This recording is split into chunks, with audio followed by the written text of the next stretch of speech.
बिस्मिल्लाहिर्रहमानिर्रहीम अस्सलामुअलैकुम वरहमतुल्लाहि वबरकातुहू। अज दे विलाग दे विच मैं तुहाडे नाल फैसलाबाद की तहसील जड़ा वाले दे इलाके दे विच एक अफसोसनाक वाक़या पेश आया कि 5 बंदे जिहड़े ने उमरे ते जांदे ने और उत्थे फड़े जांदे ने ते उहदी मुकम्मल तफसीलात कि वह उमरे ते जिस वेले जांदे ने एयरपोर्ट तो बड़ी आसानी नाल निकल जाते हैं और जद्दे एयरपोर्ट पर जाके फड़े जाते हैं और फिर उत्थे दी हुकूमत ने उन्होंने गिरफ्तार कर लिया। उन्होंने कोलों नशियात निकली, उन्होंने 25-25 साल की सज़ा सुनाती गई। उहदी मुकम्मल तफसीलात अज दी इस वीडियो दे विच मैं तुहाडे नाल शेयर करांगा। ये वाक़या जिहड़ा फैसलाबाद की तहसील जड़ा वाले का उत्थे इलाके का एक बहुत वड्डा आदमी आ जिसका नाम है सद्दाम हुसैन शाह। ये हर साल बंदियां नूं भेजदा सी। इस दफ़ा इलाके दे विचों अनवर बीबी जी दी उम्र 80 साल, ज़ियारत बीबी जी दी उम्र 80 साल और शमीम बीबी और उहदा शौहर जिहड़ा इमाम महजद सी, 2 जने ये ते एक नैयर अब्बास अनवर बीबी ते ज़ियारत बीबी दा रिश्तेदार। ये 5 बंदे उमरे वास्ते जिस वेले जांदे ने ते अबरार जिहड़ा ज़ियारत बीबी दा बेटा वो कहंदा इस्लामाबाद मैं ना अपनी मां नूं खुद छड्डण जावांगा।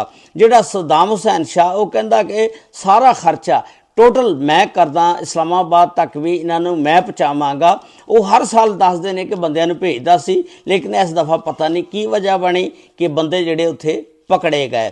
तो ये ना अपने ड्राइवर नूं इसरार नूं बुलांदा ते बुला के वो इमाम महजद रियाज उहदी बीवी शमीम ते अनवर बीबी ते ज़ियारत बीबी ते नैयर अब्बास इन्हां दा रिश्तेदार, ये 5 बंदियां लैके इस्लामाबाद जिस वेले चला जाता उत्थे इन्हां वास्ते रहायश का बंदोबस्त किया गया क्योंकि फ्लैट जिहड़ी सी 1 सितंबर नूं उड़नी सी सुबह 6:10 ते एयर सियाल दी फ्लैट सी PF 718 उहदे विच इन्हां ने जाना सी। तो जिस वेले टाइम आ गया एयरपोर्ट ते पहुँच जाते हैं। इसरार ड्राइवर इन्हों एयरपोर्ट ते पहुँचा दिंदा। जिस वेले उत्थे फिर एक गुल खान नामी आदमी आंदा, वो आके इन्हों कहंदा कि मैनू ना अल्लाह ताला ने 20 साल बाद औलाद दिती है तो मैं बड़ा खुश हाँ, तो मैं चाहुंदा तुहानूं तोहफे ताइफ दवां, तुसीं उमरे ते जा रहे हो तो मैं ये इस वास्ते गिफ्ट देना चाहना कि तुसी उत्थे जाके मेरे लिए दुआ भी करना। गुल खान ने उन्होंने एक सूट दिता, एक जुत्ती दी और वो गिफ्ट पैक वाला डब्बा दिता कि उत्थे सऊदी अरब कोई मेरा दोस्त आएगा, 2 बंदे आएंगे, उन्होंने ये दे देना। खैर ये ज़ियारत बीबी दा बेटा अबरार हुसैन दसदा कि उन्होंने मेरी वालदा दस दिया कि असी इनकारी की कि असी ये समान नहीं लैके जाना। उस गुल खान ने कहा कि मैं सद्दाम हुसैन दा दोस्त हाँ तो मेहरबानी करो लै जाओ तुसी। तो उन्हें फिर सद्दाम हुसैन दे नाल गल कराई। सद्दाम हुसैन कहन लगा कि गुल खान मेरा दोस्त आ तो मैं तुहाडे लई इन्ना कुछ कर रहा तो तुसी थोड़ा जिहा समान भी नहीं गिफ्ट एक लैके जा सकते, तो ये जिहड़ा गिफ्ट तुहानूं दे रहा ये लै लो। हुण इस गिफ्ट दे विच 500 ग्राम नशियात वो जिहड़ियां जुत्तियां सी उन्हां दे तलियां दे थले भी पाई गई सी और डब्बे दे विच भी सी, जिहड़ा गिफ्ट पैक इन्हें पैक करके दिता होया सी। हुण जिस वेले ये पाकिस्तान चों निकल जाते हैं, पाकिस्तानी एयरपोर्ट तो कोई चैकिंग नहीं हुई, ये पता नहीं किवें निकल गए। जिस वेले जद्दा एयरपोर्ट ते उतरते हैं और बाहर निकलण वास्ते जा रहे होंदे चैकिंग होंदी आ तां इन्हां दे समान दे विचों 500 ग्राम जिहड़ी नशियात निकले आउंदी आ और उस तो बाद जिहड़ी फड़ के इन्हां नूं जेल दे विच दे दिंदी आ। फिर 1 हफ्ते बाद 6 अक्तूबर नूं ज़ियारत बीबी का फोन आंदा अपने बेटे अबरार नूं कि इस तरह सानू सऊदी पुलिस ने पकड़ लिया, साडे कोलों नशियात निकली आ, वो जिहड़ा गिफ्ट पैक सी उहदे विच सी ते इस तरह असीं पकड़े गए आ ते साडा हुण इत्थे केस चलेगा। जदों ये खबर अबरार नूं पहुँचाई, अबरार कहंदा कि ये जिहड़ी खबर आ मैनूं बंब की तरह सिर दे विच लगी। ते ज़ियारत बीबी ने कहा कि यह जिहड़ा फोन आ पुलिस हुकाम दा आ, जिहड़े फोन तो मैं तुहाडे नाल गल कर रही हाँ वो गल करवा रहे ने। उस तो बाद अबरार हुसैन बड़ा परेशान होता सोचदा कि मैं हुण की करां। इस दी खबर जो ही पाकिस्तान पहुँचदी आ, पाकिस्तान दी पुलिस जिहड़ी आ एक्टिव हो जाती है। 6 नवंबर 2024 नूं इहदी तहकीकात दा आगाज़ करदी है। उस तो बाद FIA वाले हुकाम जिहड़े ने बंदे ने ਉਹ ਇਹਨਾਂ ਦੇ ਪਿੰਡ ਜਾਂਦੇ ਨੇ ਔਰ ਇਹਨਾਂ ਦਾ ਰਿਕਾਰਡ ਚੈੱਕ ਕਰਦੇ ਨੇ। ਜਦੋਂ ਰਿਕਾਰਡ ਚੈੱਕ ਕੀਤਾ ਇਹਨਾਂ ਪੰਜਾਂ ਦਾ ਰਿਕਾਰਡ ਜਿਹੜਾ ਬਿਲਕੁਲ ਸਹੀ ਸੀ, ਥਾਣੇ ਦੀ ਰਿਪੋਰਟ ਵੀ ਠੀਕ ਸੀ, ਇਹ ਕੋਈ ਗਲਤ ਕੰਮ ਦੇ ਵਿੱਚ ਮੁਲਵਸ ਨਹੀਂ ਸੀ। ਇਹ FIA ਵਾਲਿਆਂ ਨੇ, ਫੈਸਲਾਬਾਦ ਵਾਲਿਆਂ ਨੇ ਇਹ ਰਿਕਾਰਡ ਸਾਰਾ ਇਕੱਠਾ ਕੀਤਾ। ਇਹ ਫਿਰ ਜਿਹੜਾ ਰਿਕਾਰਡ ਆ ਇਕੱਠਾ ਕਰਕੇ 20 ਜਨਵਰੀ 2025 ਨੂੰ ਫਿਰ ਇੱਕ ਮੁਕੱਦਮਾ ਦਰਜ ਕੀਤਾ, ਜਿਹਦਾ ਮੁੱਦਾਈ ਬਣਿਆ ਜ਼ਿਆਰਤ ਬੀਬੀ ਦਾ ਬੇਟਾ ਅਬਰਾਰ। ਉਸ ਤੋਂ ਬਾਅਦ ਇਹ ਜਿਹੜਾ ਸਦਾਮ ਹੁਸੈਨ ਆ ਫਰਾਰ ਹੋ ਗਿਆ ਸੀ। ਫਿਰ ਸਦਾਮ ਹੁਸੈਨ ਨੇ ਕਬਲ ਅਜ਼ ਗ੍ਰਿਫਤਾਰੀ ਆਪਣੀ ਜ਼ਮਾਨਤ ਕਰਾ ਲਈ ਸੀ। ਉਸ ਤੋਂ ਬਾਅਦ 27 ਫਰਵਰੀ ਨੂੰ ਲਾਹੌਰ ਦੇ ਥਾਣਾ ਸਾਂਧਾ ਦੀ ਪੁਲਿਸ ਨੇ ਗੁਲਸ਼ਨੇ ਰਾਵੀ ਦੇ ਵਿੱਚੋਂ ਇਸਰਾਰ ਜਿਹੜਾ ਡਰਾਈਵਰ ਸੀ ਉਹਨੂੰ ਗ੍ਰਿਫਤਾਰ ਕਰ ਲਿਆ। ਪਤਾ ਲੱਗਾ ਕਿ ਉਹਦੇ ਕੋਲ 5 ਕਿਲੋ ਜਿਹੜੀ ਸੀ ਮਨਸ਼ੀਆਤ ਉਹ ਵੀ ਨਿਕਲੀ ਆ ਤੇ ਉਹਨੂੰ ਜੁਡੀਸ਼ਨਲ ਰਿਮਾਂਡ ਦੇ ਉੱਤੇ ਭੇਜ ਦਿੱਤਾ ਗਿਆ।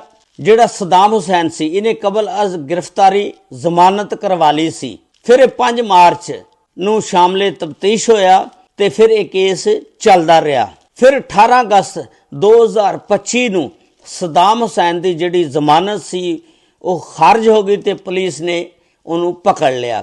ਇਸ ਟਾਈਮ ਇਸਰਾਰ ਤੇ ਜਿਹੜਾ ਸਦਾਮ ਹੁਸੈਨ ਆ ਇਹ ਦੋਨੋਂ ਲਾਹੌਰ ਕੈਂਪ ਜੇਲ੍ਹ ਦੇ ਵਿੱਚ ਜੁਡੀਸ਼ਨਲ ਰਿਮਾਂਡ ਦੇ ਉੱਤੇ ਨੇ, ਉੱਥੇ ਕੈਦ ਨੇ ਤੇ ਅਦਾਲਤ ਨੇ ਜਿਹੜਾ ਤੀਸਰਾ ਬੰਦਾ ਗੁਲ ਖਾਨ ਉਹਨੂੰ ਇਸ਼ਤਿਹਾਰੀ ਕਰਾਰ ਦੇ ਦਿੱਤਾ, ਉਹ ਨੱਸ ਗਿਆ ਆ। ਇਸ ਤਰ੍ਹਾਂ ਇਹ ਵਾਕਿਆ ਸੀ ਜਿਹਦੇ ਵਿੱਚ 5 ਬੰਦੇ ਜੜ੍ਹਾਂ ਵਾਲੇ ਤੋਂ ਉਮਰੇ ਤੇ ਗਏ, ਲਾਲਚ ਦੇ ਵਿੱਚ ਆ ਗਏ ਕਿ ਫ੍ਰੀ ਉਮਰਾ ਕਰਾਉਂਦੇ ਨੇ, ਲਾਲਚ ਦੇ ਵਿੱਚ ਆ ਕੇ ਤੇ ਉਮਰੇ ਤੇ ਚਲੇ ਜਾਂਦੇ ਨੇ, ਜਿਹਦੇ ਵਿੱਚ ਜ਼ਿਆਰਤ ਬੀਬੀ ਔਰ ਅਨਵਰ ਬੀਬੀ ਦੀ ਉਮਰ 80 ਸਾਲ ਆ ਤੇ ਜਿਹੜਾ ਦੂਸਰਾ ਇਮਾਮ ਮਸਜਿਦ ਦਾ ਉਹਦਾ ਨਾਮ ਰਿਆਜ਼ ਆ, ਉਹਦੀ ਬੀਵੀ ਦਾ ਨਾਮ ਸ਼ਮੀਮ ਆ ਔਰ ਜ਼ਿਆਰਤ ਬੀਬੀ ਤੇ ਅਨਵਰ ਬੀਬੀ ਦੇ ਨਾਲ ਇੱਕ ਉਹਨਾਂ ਦਾ ਰਿਸ਼ਤੇਦਾਰ ਨਈਰ ਅਬਾਸ। ਇਹ 5 ਜਣੇ ਸੀ ਜਿਨ੍ਹਾਂ ਨੂੰ ਪੁਲਿਸ ਨੇ ਪਕੜ ਲਿਆ। ਅਬਰਾਰ ਹੁਸੈਨ ਦੱਸਦਾ ਕਿ ਮੇਰਾ ਵਾਲਦ ਮੁਹੰਮਦ ਰਮਜ਼ਾਨ ਵੀ ਉਮਰੇ ਤੇ ਜਾਣਾ ਚਾਹੁੰਦਾ ਸੀ, ਲੇਕਿਨ ਉਹਦਾ ਸ਼ਨਾਖਤੀ ਕਾਰਡ ਜਿਹੜਾ ਨਾ ਉਹਦੀ ਡੇਟ ਖਤਮ ਹੋ ਗਈ ਸੀ, ਐਕਸਪਾਇਰ ਹੋ ਗਿਆ ਸੀ, ਜਿਹਦੀ ਵਜ੍ਹਾ ਦੇ ਨਾਲ ਮੇਰਾ ਵਾਲਦ ਮੁਹੰਮਦ ਰਮਜ਼ਾਨ ਜ਼ਿਆਰਤ ਬੀਬੀ ਦੇ ਨਾਲ ਉਮਰੇ ਤੇ ਨਾ ਜਾ ਸਕਿਆ। ਹੁਣ ਪਿੰਡ ਦੇ ਲੋਕ ਕਹਿੰਦੇ ਨੇ ਤੂੰ ਰਮਜ਼ਾਨ ਚੰਗਾ ਰਹਿ ਗਿਆ ਕਿ ਤੈਨੂੰ ਉੱਥੇ ਅਗਰ ਪਕੜ ਲੈਂਦੇ ਤੇ ਤੂੰ ਵੀ 25 ਸਾਲ ਵਾਸਤੇ ਬੰਨਿਆ ਜਾਣਾ ਸੀ, ਤੂੰ ਖੁਸ਼ਕਿਸਮਤ ਆ। ਤੇ ਲੇਕਿਨ ਰਮਜ਼ਾਨ ਕਹਿ ਰਿਹਾ ਮੈਂ ਖੁਸ਼ਕਿਸਮਤ ਚਲੋ ਹੈ, ਲੇਕਿਨ ਮੇਰੀ ਬੀਵੀ ਤਾਂ ਫੜੀ ਗਈ। ਇਹਦੇ ਵਿੱਚ ਸਾਰੇ ਘਰ ਦੇ ਬੜੇ ਪਰੇਸ਼ਾਨ ਨੇ। ਉਸ ਤੋਂ ਇਲਾਵਾ ਰਿਆਜ਼ ਔਰ ਸ਼ਮੀਮ ਬੀਬੀ ਦੇ ਜਿਹੜੇ ਬੱਚੇ ਨੇ ਦੱਸਦੇ ਨੇ ਕਿ 2 ਮਜ਼ਦੂਰ ਨੇ ਔਰ ਉਹਨਾਂ ਦੀ ਜਿਹੜੀ ਬੱਚਿਆਂ ਦੀ ਖਾਲਾ ਆ ਕੇ ਉਹਨਾਂ ਨੂੰ ਲੈ ਗਈ ਆ। ਉਸ ਤੋਂ ਇਲਾਵਾ ਨਈਰ ਅਬਾਸ ਦੀ ਜਿਹੜੀ ਵਾਲਦਾ ਆ ਜਮੀਲਾ ਬੀਬੀ, ਉਹ ਦੱਸਦੀ ਆ ਕਿ ਅਸੀਂ ਇੱਕ ਸਊਦੀ ਹਕੂਮਤ ਨੂੰ ਖਤ ਲਿਖਿਆ ਵਲੀ ਅਹਿਦ ਨੂੰ ਕਿ ਮੇਰੇ ਬੱਚੇ ਦੇ ਨਈਰ ਅਬਾਸ ਦੇ 3 ਛੋਟੇ ਛੋਟੇ ਬੱਚੇ ਨੇ ਤੇ ਸਾਡੇ ਹਾਲ ਦੇ ਉੱਤੇ ਰਹਿਮ ਕਰੋ, ਇਹ ਬੇਗੁਨਾਹ ਨੇ ਔਰ ਇਹਨਾਂ ਨੂੰ ਜਾਣ ਬੁੱਝ ਕੇ ਫਸਾਇਆ ਗਿਆ। ਤੇ ਇਸ ਤਰ੍ਹਾਂ ਗੱਲ ਇਹ ਆ ਕਿ ਸਊਦੀ ਅਰਬ ਦੀ ਹਕੂਮਤ ਕਿਸੇ ਨੂੰ ਸਜ਼ਾ ਨਹੀਂ ਦਿੰਦੀ। ਉਹਨਾਂ ਦੇ ਕੋਲੋਂ ਠੋਸ ਸਬੂਤ ਜਦੋਂ ਮਿਲ ਗਏ ਉਹ ਭਾਵੇਂ ਕਿਸੇ ਨੇ ਦਿੱਤੇ, ਕਸੂਰ ਤਾਂ ਇਹਨਾਂ ਦਾ ਨਾ।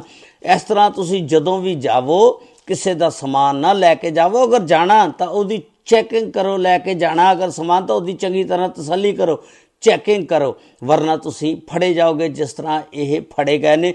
ਇਹਨਾਂ 5 ਨੂੰ 25-25 ਸਾਲ ਕੈਦ ਹੋ ਗਈ ਆ ਤੇ ਉਮੀਦ ਆ ਸਊਦੀ ਹਕੂਮਤ ਜਿਹੜੀ ਆ ਇਹਨਾਂ ਉੱਤੇ ਰਹਿਮ ਕਰੇਗੀ। ਤਲਾਲ ਚੌਧਰੀ ਸਾਹਿਬ ਜਿਹੜੇ ਜੜ੍ਹਾਂ ਵਾਲੇ ਦੇ ਨੇ ਉਹ ਦੱਸ ਰਹੇ ਨੇ ਕਿ ਅਸੀਂ ਵੀ ਜਿਹੜਾ ਸਾਰਾ ਰਿਕਾਰਡ ਸਊਦੀ ਸਫਾਰਤਖਾਨੇ ਦੇ ਜ਼ਰੀਏ ਉਧਰ ਇਹਨਾਂ 5 ਬੰਦਿਆਂ ਦਾ ਭਜਵਾਇਆ ਕਿ ਇਹ 5 ਬੰਦੇ ਜਿਹੜੇ ਨੇ ਇਹਨਾਂ ਦਾ ਕੋਈ ਕ੍ਰਿਮੀਨਲ ਰਿਕਾਰਡ ਨਹੀਂ ਹੈਗਾ, ਮਿਹਰਬਾਨੀ ਕਰੋ ਇਹਨਾਂ ਨੂੰ ਛੱਡ ਦਿਓ। ਉਸ ਤੋਂ ਇਲਾਵਾ ਅਸੀਂ ਇਹ ਵੀ ਉਹਨਾਂ ਨੂੰ ਸਫਾਰਤਖਾਨੇ ਨੂੰ ਦੱਸਿਆ ਕਿ ਅਸੀਂ ਉਹ ਜਿਹੜੇ ਬੰਦੇ ਸੀ ਗ੍ਰਿਫਤਾਰ ਕਰ ਲਏ ਨੇ, ਉਹਨਾਂ ਦੇ ਵਿੱਚੋਂ 2 ਗ੍ਰਿਫਤਾਰ ਨੇ ਔਰ ਇੱਕ ਮਫਰੂਰ ਆ, ਉਹਨੂੰ ਵੀ ਅਸੀਂ ਪਕੜ ਲਾਂਗੇ ਔਰ ਉਹਨਾਂ ਦੇ ਉੱਤੇ ਮੁਕੱਦਮਾ ਚਲਾ ਕੇ ਉਹਨਾਂ ਨੂੰ ਸਖਤ ਤੋਂ ਸਖਤ ਸਜ਼ਾ ਦੇਵਾਂਗੇ। ਉਮੀਦ ਤਾਂ ਹੈ 2026 ਤੱਕ, ਸਾਲ 1.5 ਸਾਲ 2 ਸਾਲ ਤੱਕ ਇਹ ਛੁੱਟ ਜਾਣਗੇ। ਸਊਦੀ ਹਕੂਮਤ ਫਿਰ ਰਹਿਮ ਕਰ ਦਿੰਦੀ ਆ, ਉਹਨਾਂ ਨੂੰ ਛੱਡ ਦਿੰਦੀ ਆ, ਲੇਕਿਨ ਵਕਤੀ ਤੌਰ ਤੇ ਤਾਂ ਬੜਾ ਝਟਕਾ ਲੱਗਾ ਨਾ। ਅਗਰ ਸਾਲ 2 ਸਾਲ ਵੀ ਰਹਿਣ ਤਾਂ ਬਹੁਤ ਬੜੀ ਕੈਦ ਆ। ਇੱਕ ਉਮਰੇ ਵਾਸਤੇ ਗਏ ਤੇ ਵਿਚਾਰੇ ਫੜੇ ਗਏ। ਅੱਲਾਹ ਤਾਲਾ ਸਭ ਤੇ ਰਹਿਮਤ ਫਰਮਾਏ। ਅੱਲਾਹ ਤਾਲਾ ਸਭ ਨੂੰ ਆਪਣੇ ਹਿਫਜ਼ੋ ਈਮਾਨ 'ਚ ਰੱਖੇ। अस्सलामु अलैकुम व रहमतुल्लाहि व बरकातुहू।